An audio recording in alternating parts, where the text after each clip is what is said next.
Hey friends, welcome back to my channel. I hope you're all doing really well.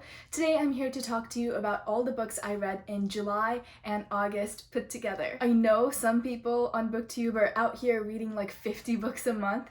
I do not know how you do it, kudos to you, but I unfortunately am not that person. In July and August put together, I read a grand total of 6 books. I didn't really feel like reading that much, so I didn't really read that much, and I don't really feel bad about it either. Maybe September will be a better reading month, we'll see. Anyways, let's get right into it. The first book I'm going to be talking about is They Wish They Were Us by Jessica Goodman, and I read this actually as an ARC, and it just came out, I think. This book is about this girl named Jill Newman, whose best friend was killed by her boyfriend several years ago, but now there's new evidence showing that the boyfriend might not have been the one to kill her in the first place. So there's new evidence, new investigations going on, and it's like this whole murder mystery. I was initially really interested in this book because it was compared to The Secret History.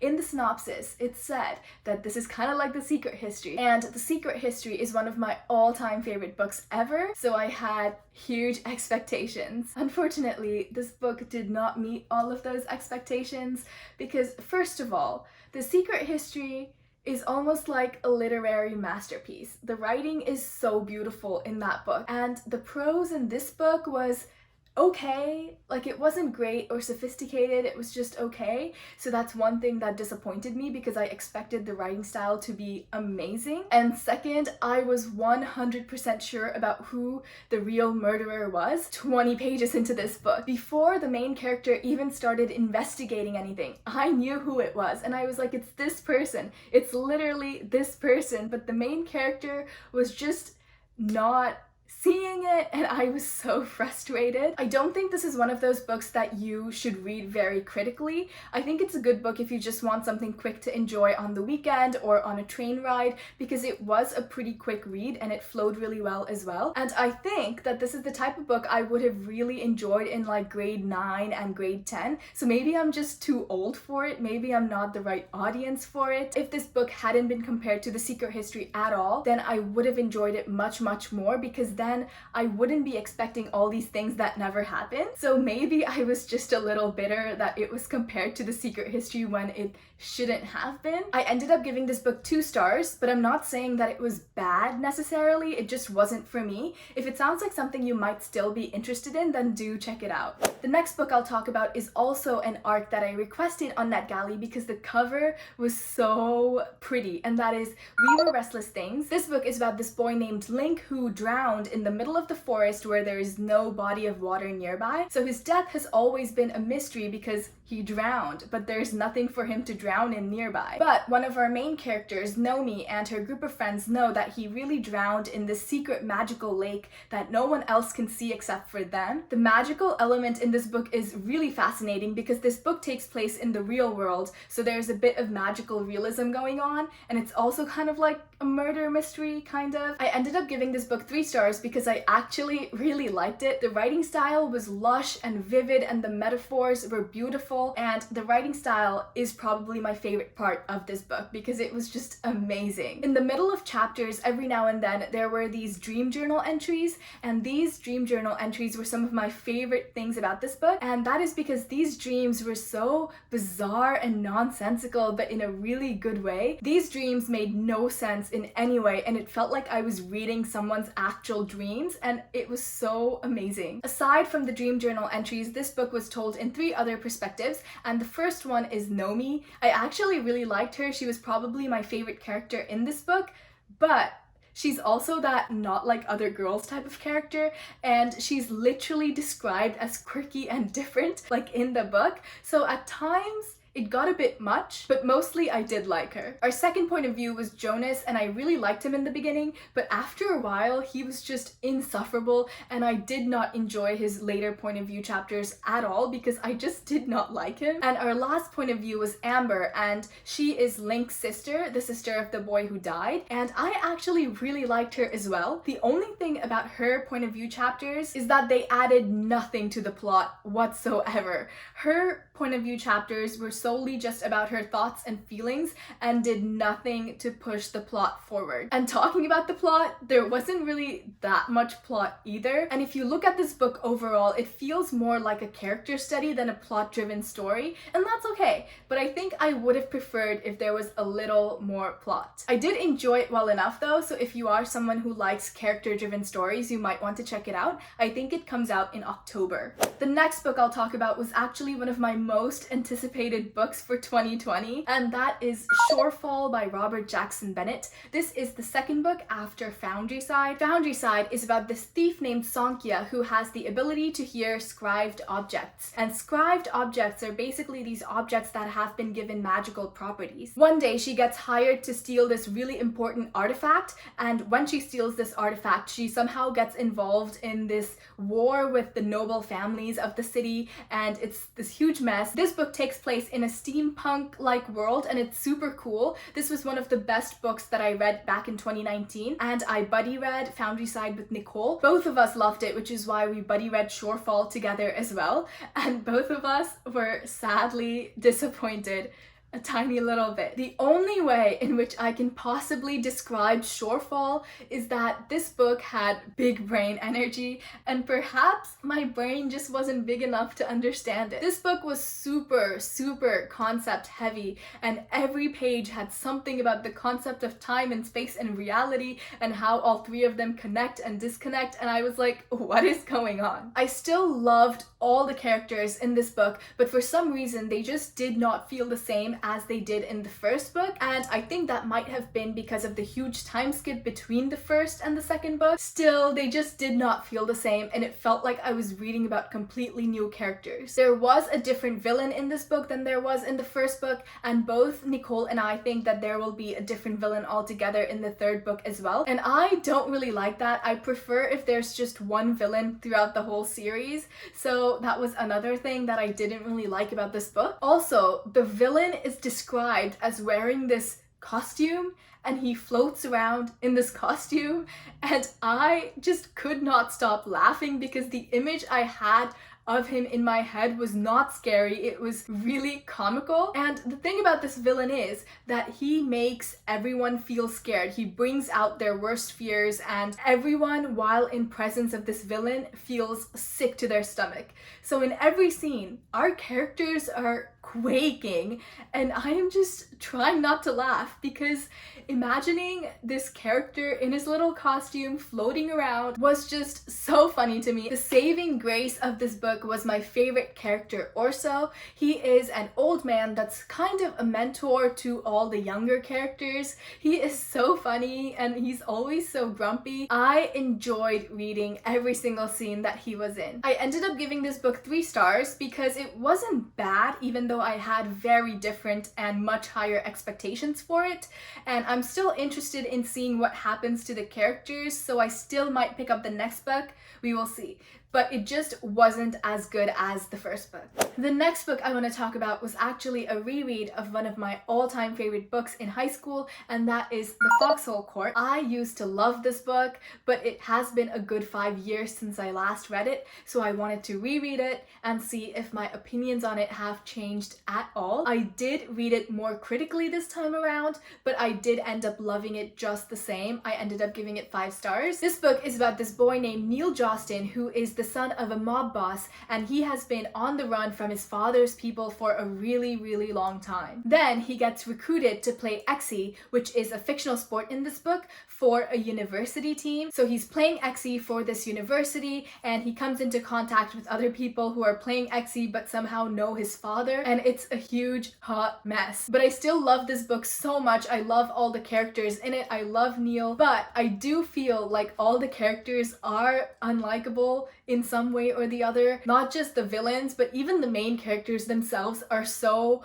unlikable. And Neil is a pretty unreliable narrator as well, so everything you read you have to take with a grain of salt. I personally love reading about unlikable main characters. I like Neil, I love him, so That's that. One of my favorite characters in this book is Kevin Day. I named my plant after him. This is Kevin Day, but he also is a pretty unlikable character. One thing that I found so unrealistic about this book is that these characters are getting beat up all the time. They are always getting beat up, always getting in fights, and then they're just fine a couple weeks later. I don't think anything severe happens in this book, but in the next two books especially, they are always beat up, but then they're just fine and are playing, and I'm like, how? How are you healing that fast? As much as I like this book, I think that this is the type of book that you shouldn't really take very seriously because there are so many inaccuracies and so many things that are just not realistic. So as long as you're aware of that and acknowledge that, then it's fine if you're reading this and enjoying it. I had lots of fun rereading this book, and I am really looking forward to rereading the second and the third one as well. The next book I'll talk about is The Namesake, which I read for the Indian Readathon hosted by Nidhi, Anisha, and Rue. I thought it was a very impactful and thought-provoking read, and I'm really glad I read it. It's about this Indian family who moves from India to Manhattan, and then they start living there as first-generation immigrants. There's Ashima and Ashok, and they have a kid, and they name him Gogol after a Russian author. Gogol grows up hating his name because, first of all, it's not even an Indian name, it's not even an American name, and he feels no sense of connection to this name that used to belong to a Russian author. This book switches perspectives between Ashima, Ashok, and Gogol, and there's a few others, but those are not really that important. I really love the way that this book seamlessly switches perspectives between the three. There are not specific chapters allocated to specific point of views. It just kind of switches mid-narration, and I really like that. I loved reading from Ashima's perspective the most. I think she was my favorite character, and I really loved her. I really enjoyed Ashok's point of view as well. Unfortunately, the majority of this book was from Gogol's point of view, and I did not like him at all. I thought he was so selfish. I would have preferred if this book had more of Ashima's perspective because I loved her perspective, like I said, and I would have really enjoyed reading some of the things that happened through her perspective instead of through Gogol's. I did relate to some things in this book, and I really appreciated that because that is not something I can say about a lot of books. Parts of it were really sad and I almost cried. And by the end, I felt like I had a deep understanding of most of the characters, even Gogol, even though I did not like him. I also really liked Gogol's sister Sonia, and I would have really enjoyed if this book had some of her perspective as well. I think out of everyone, I probably would have related to her the most because I did not relate to Gogol at all. He was kind of a mess, so I kind of wish Sonia had some sections with her perspective as well. Overall, I really did enjoy this book and I'm glad I read it. If you have been thinking about picking it up, please do. It's a pretty quick read too. It's like 300 something pages, so it wouldn't really take that long either.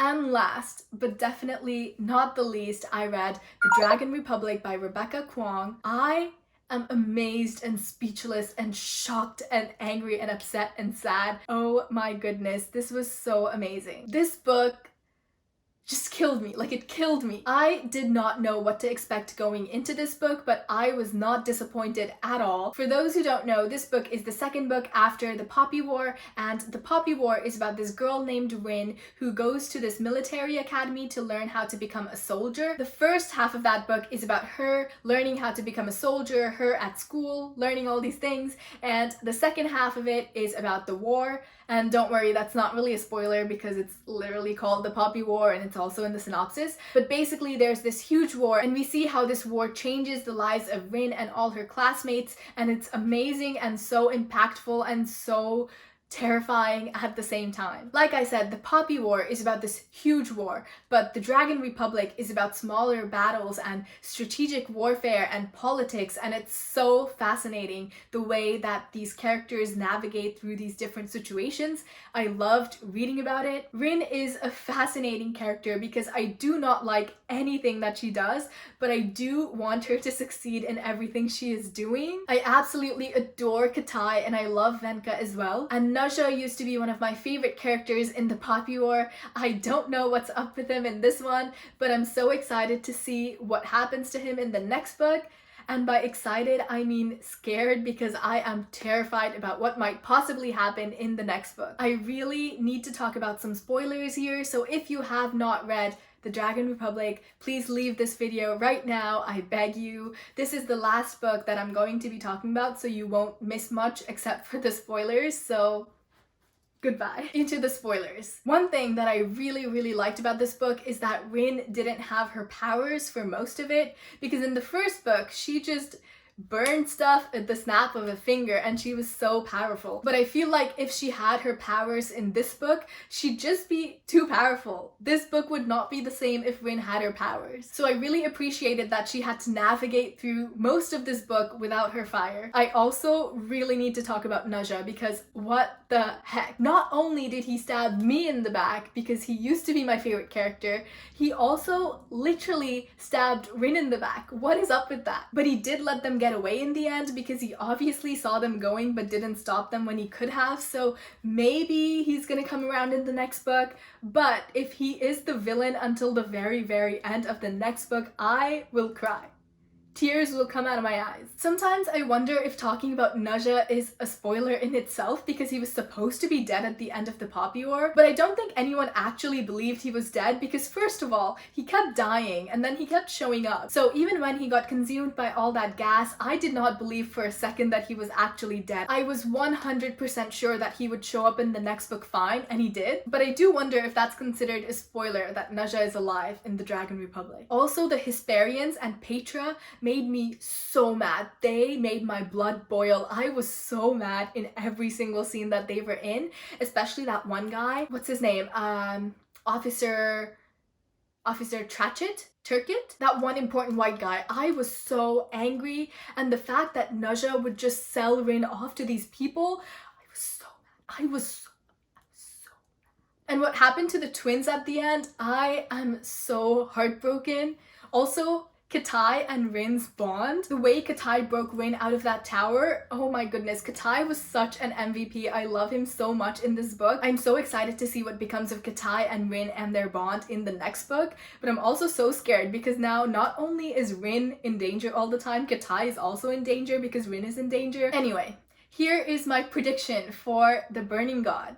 I think Rin will use all the anger that the people of the South have for the North, and she will start a little shaman army and she will introduce the Phoenix to all these people, and then they will march on the North with their fire, is my prediction. So those are all the books that I read in July and August put together. Please let me know if you have read any of these books and what you thought of them. If you did, feel free to talk to me about the Dragon Republic, especially if you do though, please just tag spoilers if you say spoilers, because I don't want people to scroll through and accidentally see something. I know 6 books is like nothing compared to other people, and it's not even 6 books, it's like 2 in July and 4 in August, so that's like even sadder.